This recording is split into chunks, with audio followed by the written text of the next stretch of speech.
نبی پاک علیہ السلام فرماتے ہیں بے شک صدقہ کرنے والوں کو صدقہ قبر کی گرمی سے بچاتا ہے، اور بلا شبہ مسلمان قیامت کے دن اپنے صدقے کے سائے میں ہوگا۔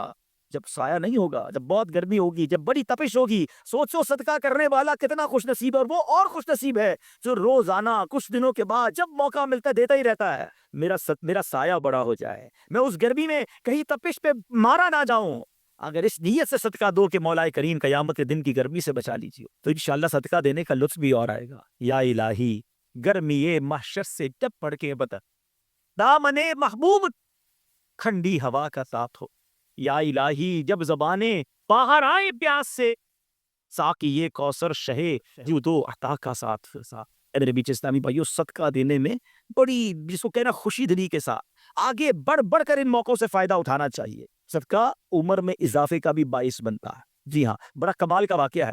حضرت عیسیٰ علیہ السلام کے زمانے میں ایک دھوبی تھا، لوگوں کے کپڑے آپس میں تبدیل کر دیتا تھا۔ تو لوگوں نے حضرت عیسیٰ علیہ السلام کو اس کے بارے میں بتایا کہ حضور یہ بندہ بڑا گڑبڑ بندہ ہے، سب کے کپڑے ملا دیتا ہے، تو آپ جو ہے اس بندے کے لیے کچھ کیجئے۔ آپ نے اللہ کی بارگاہ میں اس کی ہلاکت کی دعا کر دی۔ وہ بندہ دھوبی اپنے معمول سے گھر سے نکلا، اس کے پاس 3 روٹیاں تھیں۔ ایک سائل آیا تو اس نے ایک روٹی اسے دے دی۔ سائل نے دعا دی، اللہ تعالیٰ تجھ سے آفات سماویہ یعنی آسمانی آفت سے تجھے بچا لے۔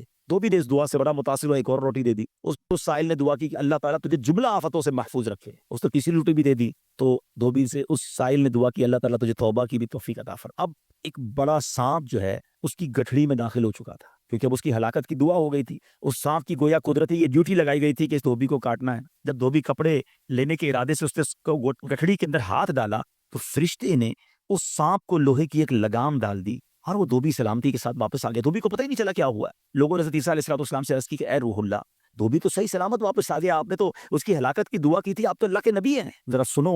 حضرت عیسیٰ علیہ السلام نے اس دھوبی کو بلایا، فرمایا بتاؤ تم نے کون سی بھلائی کی ہے؟ کہتا 3 روٹیاں تھیں، تینوں اللہ کی راہ میں صدقہ کی، اور وہ مجھے فقیر جو تھا وہ ہاتھ اٹھا کر جھولیاں اٹھا کر دعائیں دیتا رہا۔ تو آپ علیہ السلام نے سانپ سے پوچھا کہ تم نے اسے قتل کیوں نہیں کیا؟ سانپ نے عرض کی اے اللہ کے نبی، اللہ عز و جل نے آپ کی دعا قبول فرما لی تھی اور مجھے اس کو ہلاک کرنے کے لیے بھیجا تھا۔ جب اس دھوبی نے سائل کو صدقہ دیا تو ایک فرشتے نے آ کر مجھے لوہے کی لگام ڈال دی۔ جب لوگوں نے بات سنی، دھوبی نے یہ بات سنی، اسے بڑا تعجب ہوا کہ اتنا گناہگار میں، لوگوں کو اتنی تکلیف پہنچانے والا، صرف ایک نیکی کی اور مجھے آفت سے بچا لیا گیا۔ اس دھوبی نے توبہ کر لی، کیونکہ اس سائل نے توبہ کی بھی دعا کی تھی۔ تو پتہ یہ چلا آفتوں سے بچنا چاہتے ہیں، مصیبتوں سے بچنا چاہتے ہیں۔ آج کل تو کرونا وائرس کا زمانہ ہے، بلاؤں کا زمانہ ہے، ارے اس میں تو زیادہ صدقہ دینا چاہیے، اپنے نام کا بھی، بچوں کے نام کا بھی، فیملی کے ہر فرد کے نام پر صدقہ نکالتے رہیں کہ یا اللہ صدقے کی برکت سے ان بلاؤں ان وباؤں سے بچانا۔ ارے وباؤں سے، بلاؤں سے، آنے والی مصیبتوں سے صدقہ کیسے بچاتا ہے کہ سنیے، ایک شخص سیدنا ابو ہریرہ رضی اللہ تعالیٰ عنہ کی بارگاہ میں حاضر ہوا، کہنے لگا حضور میرا بیٹا سمندری سفر پر گیا ہے، آپ اس کے لیے دعا فرمائیں۔ آپ رضی اللہ تعالیٰ عنہ نے فرمایا اس کی طرف سے صدقہ دو، سفر پر جایا کرو نا، صدقہ دے کے جایا کرو، بیٹا یا فیملی کا کوئی فرد سفر پر ہے، صدقہ دو کہ خیر سے واپس آ جائے۔ سیدنا ابو ہریرہ رضی اللہ تعالیٰ عنہ نے فرمایا سمندری سفر پر ہے، اس کے لیے صدقہ دو۔ اس وقت سمندر میں موجیں اٹھ رہی تھیں، یہاں باپ اور حضرت ابو ہریرہ رضی اللہ تعالیٰ عنہ میں گفتگو ہو رہی ہے، عین اسی وقت ادھر سمندر میں موجیں اٹھ رہی تھی، جہاز ڈوبنے کے قریب تھا، ادھر اس کے والد نے اللہ کی راہ میں صدقہ دیا، اور وہاں کہنے والے کو کہتے ہوئے سنا گیا اے سواروں تمہارے لیے سلامتی ہے، بے شک اللہ تعالیٰ نے فدیہ قبول فرما لیا۔ بیٹا سفر سے واپس آیا، اپنے والد کو سارا واقعہ سنایا کہ جہاز موجوں میں تھا، قریب تھا کہ ڈوب جاتا، مگر پھر ایک ندا آئی کہ تمہارے لیے جو صدقہ دیا گیا ہے وہ قبول کر لیا گیا ہے۔ تو اے میرے بیچ اسلامی بھائیوں، میں نے آپ کو احادیث بھی سنائی ہیں، آپ کو واقعات بھی سنا رہا ہوں کہ صدقہ بلاؤں کو ٹالتا ہے، صدقہ بیماریوں کو ٹالتا ہے۔ آپ میں نبی پاک علیہ الصلوۃ والسلام کی زبانی ایک خوبصورت واقعہ آپ کو سناتا ہوں۔ پیارے آقا علیہ الصلوۃ والسلام نے ہی یہ واقعہ صحابہ کرام کو سنایا۔ واقعہ کیا ہے؟ میرے آقا فرماتے ایک عورت کے منہ میں لقمہ تھا، کھانا کھا رہی تھی، ہاتھ میں لقمہ اور منہ میں ڈال لیا، اتنے میں دروازے پر ایک سائل آیا۔ وہ عورت کیسی توکل والی، کیسی صدقہ دینے والی، کتنا اللہ کی راہ میں خرچ کرنے والی تھی کہ وہ لقمہ اس نے منہ سے روکا اور سائل کو دے دیا کہ یہ کھا لے، میں بھوکی ٹھیک ہوں، یہ بیچارہ غریب ہے، دے دیا۔ اس چھوٹی سی بات تھی، ایک لقمہ کیا ہوتا ہے؟ کچھ لوگ یہ کہتے ہیں پیسے ہی تھوڑے ہیں جیب میں، 5 10 15 روپے 50 روپے 100 روپے کے صدقے سے کیا ہوگا، میں تو خود غریب ہوں۔ سنو، ایک ہی لقمہ تھا نا، دیگ نہیں تھی بریانی کی، ایک لقمہ تھا، اور یہ واقعہ سرور کائنات علیہ الصلوۃ والسلام اپنے صحابہ کو سنا رہے ہیں۔ فرمایا وہ لقمہ اس عورت نے روکا اور فقیر کو دے دیا۔ اب اس عورت کے کچھ عرصے بعد بچے کی ولادت ہوئی، بچہ تھوڑا سا بڑا ہوا، باہر ماں کے ساتھ چلنے لگا، گھومنے پھرنے لگا، تو باہر گیا تو ایک بھیڑیا آیا، اور بھیڑیا آ کر اس کے بچے کو اس نے منہ سے پکڑا اور بھاگ، ماں پیچھے بھاگ رہی، میرا بیٹا میرا بچہ، اور بھیڑیا آگے بھاگ رہا ہے۔ اللہ اکبر! اللہ تبارک و تعالی نے ایک فرشتے کو حکم دیا کہ بھیڑیے کے پیچھے جاؤ، اس کے منہ سے بچہ چھین کر لاؤ اور اس کی ماں کے حوالے کر دو، اور ماں کو کہہ دینا اللہ عز و جل نے تم پر سلام بھیجا ہے اور فرمایا ہے کہ یہ لقمے کے بدلے لقمہ ہے۔ بات آئی سمجھ میں؟ اپنا لقمہ جو تم نے میری راہ میں دیا تھا، بھیڑیا کے لقمے سے تمہارے بیٹے کو بچایا ہے تمہارے رب نے، اللہ نے سلام بھیجا ہے۔ اے میرے پیچھے اسلامی بھائیو، یہ حدیث بتا رہی ہے کہ گناہ، نیکی جو تھوڑی سی بھی ہو نا، وہ ضائع نہیں کی جاتی، وہ اللہ کے یہاں محفوظ ہے۔ جمعے کے خطبے میں ایک حدیث سنتے ہیں، البر لا یبلا والذنب لا ینسا والدیان لا یموت۔ سن لو، نیکی پرانی نہیں ہوتی، گناہ بلایا نہیں جاتا، اور فیصلہ کرنے والا جو رب عز و جل ہے اسے موت نہیں آتی۔ اب ہمیں سوچنا ہے کہ ہم نیکی کر بھی رہے ہیں کہ نہیں، کہ گناہ کر کر کے اپنے اکاؤنٹ کو بھری جا رہے ہیں۔ یہ چھوٹے چھوٹے صدقے جب جب موقع ملے نا، ماشاءاللہ ہم جمعہ پڑھنے جاتے ہیں، کل بھی جائیں، مسجدوں میں ہم نے دیکھا ہوگا مسجد کا ڈبہ آتا ہے سامنے، کچھ نہ کچھ ڈال دیا کرو اس نیت کے ساتھ، یار تھوڑے اور جمع کرا دوں اپنی آخرت میں، تھوڑے اور اپنے پیسے جمع کرا، تھوڑے اور آگے چلے جائیں۔ اور یہ میں ایسے ہی خود نہیں کہہ رہا، سبحان اللہ، میں آپ کو بڑی خوبصورت 2-3 حدیثیں سناتا ہوں۔ پہلے تو یہ سمجھیے کہ آج کل دنیا میں اور آپ یہ چاہتے ہیں کہ ہمارے جو پیسے ہیں نا سیکیور رہیں۔ آج کل بڑا عجیب معاملہ ہے، اچانک آگ لگ جاتی ہے، کسی کے پیسے چوری ہو جاتے ہیں، لوگ پریشان رہتے ہیں، یار سیکیورٹی مل جائے، ٹھیک ہے؟ تو میں آپ کو ایک حدیث سنانے جا رہا ہوں۔ نبی پاک علیہ الصلوۃ والسلام فرماتے ہیں، اللہ کے حبیب علیہ الصلوۃ والسلام فرماتے ہیں کہ رب عز و جل فرماتا ہے، یعنی یہ حدیث قدسی ہے، اللہ فرماتا ہے، اے ابن آدم، اپنے خزانے میں سے میرے پاس کچھ جمع کر دے، اپنے پیسوں میں سے کچھ پیسے میرے پاس جمع کر دے۔ میں حدیث کا خلاصہ عرض کر رہا ہوں، نہ جلے گا، نہ ڈوبے گا، نہ چوری کیا جائے گا۔ سنو کیسی سیکیورٹی ہے۔ انشورنس آج کل لوگ کراتے ہیں جس میں بعض اوقات حرام انشورنس ہوتی ہے، میں آپ کو سبحان اللہ ایک ایسی گارنٹیڈ مدنی انشورنس بتا رہا ہوں کہ رب فرما رہا ہے، اللہ فرما رہا ہے، اپنا مال میرے پاس جمع کرا دے، نہ جلے گا، نہ ڈوبے گا، نہ چوری ہوگا، اور اللہ فرماتا ہے میں اس وقت تجھے پورا بدلہ دوں گا جب تو اس کا زیادہ ضرورت مند ہوگا۔ کون سا وقت ہوگا وہ؟ قیامت کا دن، جب بچہ ماں کے پاس جائے گا نا، ماں ایک نیکی دے دے، ماں پھنس گیا ہوں، ایک نیکی چاہیے، ماں اس ایک نیکی میں بھی بیٹے کی مدد نہیں کرے گی۔ ماں جائے گی اولاد کے پاس کہ بیٹا میرا گناہ لے لو، اولاد کہے گا ماں سے کہ نہیں، میں تمہاری مدد نہیں کر سکتا، باپ بیٹے کی ہیلپ نہیں کرے گا، ایسا حال۔ مگر کون حامی ہوگا؟ اللہ اکبر، میرے اعلیٰ حضرت سے پوچھو، فرماتے ہیں رضا ان کے سوا رضا کوئی حامی نہیں جہاں، کہاں قیامت کے دن کیا ہوگا؟ ان کے سوا رضا کوئی حامی نہیں جہاں، گزرا کرے پسر پہ فدر کو خبر نہ ہو، خبر بیٹے پہ گزرے گی، باپ بھی جواب نہیں دے گا۔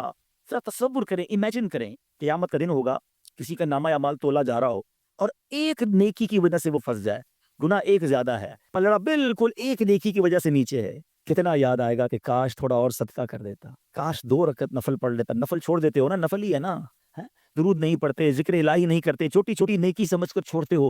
اگر یہ چھوڑتے وقت خیال آئے نا کہ کہیں ایسا نہ ہو کہ وہی ایک نیکی کم پڑ گئی اور میں اللہ نہ کرے جہنم میں نہ ڈال دیا جاؤں۔ فَأَمَّا مَن ثَقُلَتْ مَوَازِينُهُ، جس کی تولے بھاری ہو گئی، قرآن کہتا ہے فَهُوَ فِي عِيشَةٍ رَاضِيَةٍ، وہ من ماتے چین میں، عیش میں ہوگا، اور جس کی تولے ہلکی پڑ گئی وَأَمَّا مَن خَفَّتْ مَوَازِينُهُ فَأُمُّهُ هَاوِيَةٌ وَمَا أَدْرَاكَ مَا هِيَ نَارٌ حَامِيَةٌ، جس کی تولے ہلکی پڑ گئی، وہ نیچا دکھانے والی گود میں ہے، اور وہ کیا ہے تم نے کیا جانا؟ شولے مارتی بڑھتی ہوئی آگ، یعنی جہنم میں ڈالا جائے گا۔ اگر تولے ہلکی پڑ گئی تو اگر اپنے اس سکیل کو بھاری کرنا چاہتے ہو تو اللہ فرما رہا ہے اس وقت میں لوٹاؤں گا جب تم زیادہ ضرورت مند ہوگے، جب تمہیں زیادہ ضرورت ہوگی، یہ سیکیورٹی ہے۔ اچھا، پھر کچھ لوگ بڑے عجیب ہیں، وہ کہتے ہیں یار پیسے تو ہم نے خرچ کر دیے، رمضان میں دی نا، زکات بھی پوری دے دی، بڑا کاؤنٹ کر کے چلتے ہیں، بس پورے ہو گئے بھائی، اب اگلے سال آنا۔ وہ اللہ کے بندو، جب رب تمہیں روز دے رہا ہے، عطائیں دیے جا رہا ہے، اور تم کیلکولیٹ کر کے لاک کر دیتے ہو صدقے کو، ایسا نہ کرو۔ میں آپ کو ایک اور حدیث سناتا ہوں، اللہ کے حبیب صلی اللہ تعالی علیہ وسلم فرماتے ہیں، پیارے آقا نے فرمایا مال کو روک کر نہ رکھو، روک کر نہ رکھو، کہیں یہ نہ ہو کہ تم سے بھی روک لیا جائے۔ ہمارے لیے تو نہیں روکا جا رہا نا، مثال کے طور پہ دکاندار بیٹھے ہوں گے یا بزنس کمیونٹی کے لوگ بیٹھے ہوں گے، آپ کا مثال کے طور پر مہینے کے 1 لاکھ روپے کا خرچہ ہے، کبھی کبھی ایسا بھی ہوتا ہے پہلے 2-3 دنوں میں 1 لاکھ روپے ہو جاتے ہیں پورے، ٹھیک ہے، تالا لگاتے ہو کہ چلو بھائی اب پورے مہینے کا ہو گیا، 27 دن بعد آئیں گے، نہیں آنے تو جتنا آ رہا ہے، ہم آنے والی سائڈ تو نہیں روک رہے، ہاں خرچ اللہ کی راہ میں کرنے والی روک لیتے ہیں۔ جب وہ دینے میں نہیں روک رہا تو تم اللہ کی راہ میں خرچ کرنے میں نہ روکو۔ میں حدیث سنا رہا ہوں، کہ روک روک کر خرچ نہ کرو، روک روک کر نہ رکھو، کہیں یہ نہ ہو کہ تم سے بھی روک لیا جائے۔ ایک دوسری روایت میں کہ نبی پاک علیہ الصلوۃ والسلام نے فرمایا خرچ کرو، گن گن کر نہ رکھو، کہیں یہ نہ ہو کہ اللہ بھی تمہیں گن گن کر نہ دے، کہیں یہ نہ ہو کہ اللہ بھی تمہیں گن گن کر دے، اور بچا بچا کر نہ رکھو، کہیں ایسا نہ ہو کہ اللہ بھی تم سے بچا بچا کر رکھنے لگے۔ ادھر سے رک گیا نا، عطائیں رک گئی تو کہاں جائیں گے؟ آپ دیکھیں، اچھا آج کے دور میں تھوڑا سا آپ سروے کر لیں، جتنے لوگ آپ کو صدقہ خیرات چیریٹی کرنے والے، کھانا کھلانے والے، آپ کو جو لوگ ملیں گے نا، آپ دیکھیں ان کا سرمایہ بڑھ ہی رہا ہوتا ہے، ان کا مال میں اضافہ ہی ہو رہا ہوتا ہے، کیونکہ اللہ پاک انہیں دنیا میں بھی نواز رہا ہوتا ہے۔ تو ہے میرے پیچھے اسلامی بھائیوں، پھر کتنی چیزیں آپ دیکھیں کہ بچ رہی ہیں، بلاؤں سے بچ رہے ہیں، آفتوں سے بچ رہے ہیں، رزق میں اضافہ، بری موت سے بچاؤ، قیامت کے دن اپنے صدقے کے سائے میں بندہ رہے، دنیا میں مال میں اضافہ، یعنی بینیفٹ ہی بینیفٹ ہے، فائدہ ہی فائدہ ہے اللہ کی راہ میں خرچ کرنا۔ اور سچی بات یہ ہے کہ یہ بریلینٹ کمال کی انویسٹمنٹ ہے کہ جو آپ کو ملے گی۔ اچھا دنیا میں لوگ معاذ اللہ ثم معاذ اللہ سود پر پیسے دیتے ہیں، حرام جہنم میں لے جانے والے کا پیسے دیتے ہیں، اور وہ بڑھا کے دیتے ہیں، ہے نا، بینک میں رکھواتے ہیں، ادھر سے بڑھ جاتے ہیں، جہاں جہاں غیر شرعی کام ہے میں اس کی بات کر رہا ہوں۔ تو کبھی بھی ایسے منافع کی طرف نظر نہیں ہونی چاہیے، کیونکہ سود پر کام کرنے والا یہ اللہ سے جنگ کرتا ہے۔ اللہ مجھے آپ کو ہماری نسلوں کو حرام روزی سے بچائے، فقط حلال روزی عطا فرمائے۔ مگر آؤ میں آپ کو ایک ایسی انویسٹمنٹ بتا رہا ہوں جس میں اضافہ بھی ہوگا، اور ایسا اضافہ ہوگا کہ دنیا میں کوئی آپ کو ایسا منافع نہیں دے گا۔ اور یہ میں نہیں کہہ رہا، حدیث پاک کا مفہوم ہے، ہم جب صدقہ کرتے ہیں نا، میرے اور آپ کے ہاتھ سے نکلتا ہے، اللہ کے حبیب علیہ الصلوۃ والسلام فرماتے ہیں، جس کا مضمون ہے کہ جب صدقہ بندے کے ہاتھ سے نکلتا ہے، ہاتھ سے نکلتے ہی اللہ کے دست قدرت میں چلا جاتا ہے، اور اللہ تمہارے صدقوں کو پالتا ہے جیسے تم جانور کو پالتے ہو۔ چھوٹا بچڑا ہوتا ہے، چھوٹا جانور ہوتا ہے، آہستہ آہستہ بڑا ہوتا ہے نا۔ فرمایا جب بندہ کھجور کا صدقہ دیتا ہے نا، قیامت کے دن اس کھجور کے صدقے کا رب کریم اسے احد پہاڑ جتنا ثواب عطا فرمائے، بڑھتا جائے گا بڑھتا جائے گا، تھوڑا تھوڑا صدقہ بھی قیامت کے دن اللہ نے چاہا پہاڑوں کی مانند ملے گا۔ تو میں آپ سے پوچھتا ہوں کہ آخرت کے اکاؤنٹ میں کیا جمع کروایا ہے؟ لوگ کہتے ہیں میں نے فلاں جگہ سیف ڈپازٹ کرائی ہوئی ہے، فلاں جگہ انویسٹمنٹ کی ہوئی ہے، فلاں پراپرٹی لی ہوئی ہے، اس کا ریٹ بھی بڑھ رہا ہے، ادھر سے کرایہ آ رہا ہے، سونا لے کے رکھ لیا اس کا ریٹ بڑھ رہا ہے، جناب ڈالر رکھنا چاہیے، عجیب عجیب پلاننگ ہے، کس لیے؟ دنیا کے لیے، ادھر کے لیے کوئی اکاؤنٹ کھولا نہیں کھولا۔ آخر میں آپ کو لاجیکلی ایک چوٹ کرنے والا واقعہ سناتا ہوں، پھر انشاءاللہ کنکلوژن کی طرف آتے ہیں کہ ایک ملک تھا، اس میں ایک بڑا نرالا کمپٹیشن ہوا، امیزنگ، حیرتناک۔ بادشاہ تو بادشاہ ہوتے ہیں، مرضی جو ان کی کریں۔ بادشاہ نے اعلان کر دیا جناب پورے ملک میں چیک کرو سب سے بڑا بے وقوف کون ہے، اس کو تحفہ دینا۔ عقل مندوں کے مقابلے تو سنے تھے، بے وقوف کا مقابلہ، چلے جناب شروع ہو گئے مقابلے۔ عجیب عجیب بے وقوف آتے تھے، اپنے کرتب دکھاتے، اپنی باتیں دکھاتے، وزیر تھے جو ٹیسٹ کرتے کرتے کرتے آخر کار ایک بندہ ایسا تھا جس سے بڑا بے وقوف پورے ملک میں نہیں تھا، بادشاہ کے سامنے کھڑا کر دیا۔ اور بادشاہ سلامت بڑے تجربے کیے، بڑے ٹیسٹ کیے، he is the biggest fool of our country, یہ ہمارے ملک کا سب سے بڑا جو ہے نا بے وقوف۔ بادشاہ نے کہا چیک کر لیا، چیک کر لیا۔ بادشاہ نے اپنی مالا اتاری سونے جواہرات کی، اس بے وقوف کو پہنا دی۔ بے وقوف بڑا خوش، گھر آیا، تھوڑے دن ہوئے تو بے وقوف کو پتا چلا کہ بادشاہ سلامت بڑے بیمار ہیں، بڑے زیادہ بیمار ہو گئے ہیں۔ اچھا میں بھی جاؤں گا دیکھنے، تھا تو بے وقوف نا، سمجھ تو پڑتی نہیں تھی۔ چلا گیا بادشاہ کے پاس، کہا بادشاہ سلامت کیا حال ہے آپ کے، سنائیے، سنا بڑے بیمار ہو گئے ہیں۔ بادشاہ بہت زیادہ بیمار تھا، آخری لمحات تھے، کہتا ہے بس اب تو اس جہان کو چھوڑ کر جا رہا ہوں۔ اچھا، بیوقوف کہتا ہے بادشاہ کو، اچھا کہیں اور جا رہے ہیں؟ کہاں جا رہے ہیں؟ تو یہ نہیں پتا تھا کہ مرنا بھی ہوتا ہے، بے وقوف جو تھا۔ تو بادشاہ کہتا ہے میں اس دنیا کو چھوڑ کے دوسری دنیا میں جا رہا ہوں۔ تو بادشاہ سلامت یہ بتائیے کہ ادھر میں دیکھتا ہوں آپ کا بہت بڑا محل ہے، بیوٹیفل بیڈ رومز ہیں، شاندار مکان ہے، جدھر جا رہے ادھر مکان بنا لیا آپ نے؟ بادشاہ کہتا ہے نہیں، ادھر تو میں نے جھوپڑی بھی نہیں بنائی ہے۔ بادشاہ سلامت میں دیکھتا ہوں آپ کے پاس بہت پیسے ہیں، بڑا مال ہے، آپ تو بانٹتے بھی سونا ہی ہیں، سونے کے جواہرات کے ڈھیر لگے ہوئے ہیں آپ کے پاس، جدھر جا رہے ادھر پیسے بھجوا دی نہیں بھجوائے؟ بادشاہ کہتا ہے میں نے تو وہاں پوٹی کوڑی بھی نہیں بھجوائی ہے۔ بادشاہ صاحب میں دیکھ رہا ہوں آپ کے آس پاس بڑے خادم خادمائیں، کنیز غلام، ہر طرف آپ کی خدمت گار ہیں، جدھر جا رہے ہیں ادھر کچھ غلام کنیز خادمہ بھجوائے نہیں بھجوائے؟ بادشاہ کہتا ہے ادھر تو کوئی خادم نہیں ہوگا۔ اس بے وقوف نے ایک کمال کا کام کیا، اس نے وہ مالا اتاری اور بادشاہ کے گلے میں بنا دی۔ کہا حضور پھر مجھ سے بڑے بے وقوف تو آپ ہوئے نا، آپ کو پتا ہے آپ کہیں اور جا رہے ہیں، آپ کو پتا ہے اس دنیا سے آپ کسی اور دنیا میں جا رہے ہیں، نہ گھر بنایا، نہ پیسے بھجوائے، نہ خادم بھجوائے، کرو گے کیا ادھر؟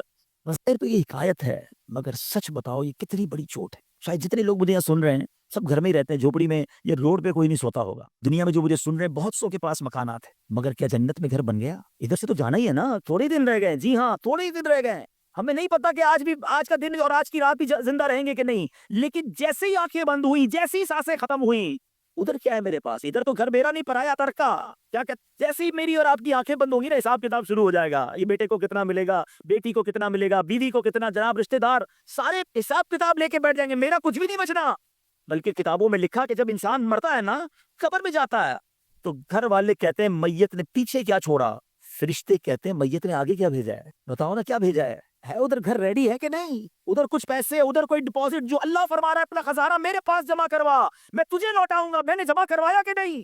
یہ سوچنے والی بات ہے. یہ سب ادھر رہ جائے گا، کتنا کھا لوں گا میں، کتنا پہن لوں گا، جو بڑا ہوا وہ ادھر ہی رہ جانا ہے. ادھر بھیج دوں کیونکہ وہاں اکیلا ہوں گا، میرے اعمال تولے جائیں گے اور مجھے پتا ہے گناہ ہی گناہ ہے، خطائیں ہی خطائیں ہیں. مارا جاؤں گا، پکڑا جاؤں گا، اگر اللہ صدقہ قبول کر لے، کچھ نیکیاں ایسی کر جاؤں جو آخرت کے اکاؤنٹ میں جمع ہو جائے. اے میرے پیچھے اسلامی بھائیوں، خدا را آج یہ ذہن بنا لیجئے کہ جب بھی اللہ کی راہ میں خرچ کرنے کی باری آئے تو اس کو برڈن فیل نہ کریں، بوجھ فیل نہ کریں، سعادت فیل کریں، محسوس کریں کہ یا اللہ تیری مہربانی، پھر موقع دیا اپنے اکاؤنٹ میں جمع کرانے کا. دنیا میں ہم کسی کو کوئی پیسے دیں کہ بھئی یہ میرے 50,000 روپے ذرا رکھ لو، اور تھوڑے دنوں بعد میں اس کو کہوں یار وہ جو میرے 50,000 تھے اس میں سے 5,000 دے دو، یہ صاحب مجھے 5,000 واپس دے دیں. انہوں نے مجھ پر کوئی مہربانی کی نہیں نا، پیسے میں نے دیے، میرے ہی پیسے تھے، اور 50 میں سے میں نے 5 ہی مانگے ہیں. اچھا میں اس 5,000 پہ اس کو شاباش بھی دوں، تحفہ بھی دوں، خوش بھی ہو جاؤں، تو لوگ کہیں گے کمال ہے یار، اپنے پیسے تھوڑے سے لے کر پھر کس بات کی خوشی ہے، پھر کس بات کا انعام ہے. ٹھیک ہے نا، کوئی کمال نہیں ہے اس بندے کا جس کے پاس ہم پیسے رکھوا کے ہمارا ہی پیسے اس میں سے بھی تھوڑے لے لیں. میرے رب کی شان دیکھیں کہ مال کون دیتا ہے؟ اللہ دیتا ہے. اچھا اللہ اپنے مال میں سے فرماتا ہے میری راہ میں خرچ کر لو. اچھا ہم خرچ کر بھی لے تو کمال کیا کیا، دیا اسی نے تھا. بلکہ مزے کی بات بتائی کہ صرف مال نہیں دیتا، مال تو بہت سو کو دیا ہے، پھر اللہ خرچ کرنے کی توفیق بھی اللہ ہی دیتا ہے. دنیا میں سے بہت سارے لوگ ہیں جن کو اللہ نے بہت دیا ہے، توفیق نہیں دی ہے، اربوں پتی ہیں، زکوٰۃ نہیں نکلتی ہے. نفلی صدقات کی بات تو بعد میں آئے گی نا، جو فرض ہے، جو ضروری ہے دینا، وہ نہیں نکلتا کیونکہ توفیق نہیں ہے، دل نہیں چلتا. سبحان اللہ، مال بھی رب دے، توفیق بھی رب دے، اور بندہ کچھ خرچ کر لے تو انعام بھی ربی عطا فرماتا ہے، جنت کی نعمتیں بھی رب عطا فرماتا ہے. بلکہ ایک جگہ تو رب نے فرمایا قرآن میں ہی، ہے کوئی جو اللہ کو اچھا قرض دے، قرض حسنہ. بڑی عجیب بات ہے کہ یار رب کو قرض کون دے سکتا ہے؟ جب مال ہی رب نے دیا ہے تو اللہ کا مال ہے. اللہ فرماتا ہے کوئی جو میری راہ میں خرچ کرے، اللہ فرماتا ہے کوئی جو اللہ کو قرض دے. اس کا مطلب کیا ہوا؟ علماء نے بڑی ڈیبیٹ کی اس پر، یہ لفظ قرض کیوں لایا گیا. تو اس کے پیچھے علماء نے جو ریزن بیان کیا کہ دنیا میں جب آپ کسی کو تحفہ دیتے ہیں نا تو واپسی کی امید نہیں ہوتی اور رکھنی بھی نہیں چاہیے. تحفے کا مطلب تو آپ نے دے دیا نا، گفٹ ہے. کچھ لوگ تو تحفہ دے کر بھی امید رکھ رہے ہوتے ہیں، آج میں نے دیا دیکھو کل کیا دے گا. تحفہ بھی غرض کے ساتھ، تحفہ بھی کنڈیشن کے ساتھ. تحفہ کنڈیشن کے ساتھ نہیں ہوتا. گفٹ دیا تو دیا، اچھے دل سے دیا کرو. لیکن جب آپ قرض دیتے ہیں نا تو آپ کو پتا ہوتا ہے یہ واپس آنا، جبھی تو قرض ہے. آپ تو کنڈیشن بھی لگاتے ہیں، چیک بھی کرتے ہیں کس کو دے رہا ہوں، واپس دے گا نہیں دے گا. اللہ اکبر. فرمایا جو رب نے قرآن میں فرمایا نا، ہے کوئی جو اللہ کو اچھا قرض دے اور اللہ اس کو پھر بڑھا کے لوٹائے گا. تو اس کا مطلب یہ ہے کہ دینے والا اللہ کی راہ میں یقین رکھے کہ جو میں دے رہا ہوں یہ مجھے ضرور واپس ملے گا، اور جتنا دیا اتنا نہیں ملے گا، اللہ اپنے کرم سے اس کو بڑھا کر واپس لوٹائے گا.